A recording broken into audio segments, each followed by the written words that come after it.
原来每个省的交通工具都各有特色。首先出场的是咱们的山东航空，有天上轰炸机之称，又被称为飞机延误终结者。其他省的飞机下雨天延误是常规操作，而在山航雨天起飞才是常规操作。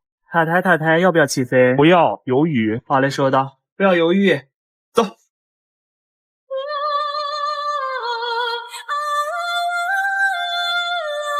嚯！不仅如此，他们起飞的姿势更是跟其他飞机不一样，直接来个旱地拔葱。民营客机直接开出了战斗机的气势。毕竟山航一贯秉持着没有最快只有更快的理念，就算偶尔有晚点1小时起飞的航班，最后都能提前半小时到达。甚至还有网友在天上拍到山航飞行的画面，带着2行尾气从镜头呼啸而过，那速度就像电车追赶跑车。没影的是，本以为山航够硬核了，重庆网友看到后不淡定了，称他们是的黄色法拉利，身上散发着一种不顾他人死活的不羁感。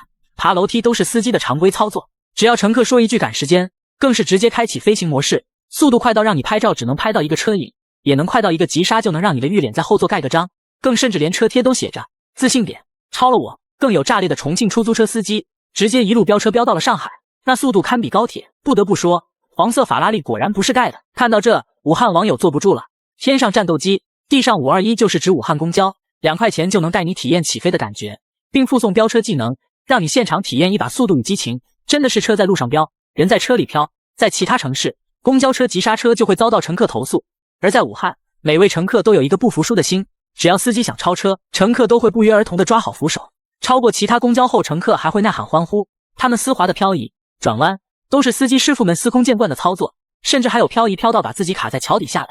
有网友表示以前去武汉就是坐的521，下车发现门牙没了。还有网友表示他在武汉公交车上听到最多的一句话就是您已超速，请减速慢行。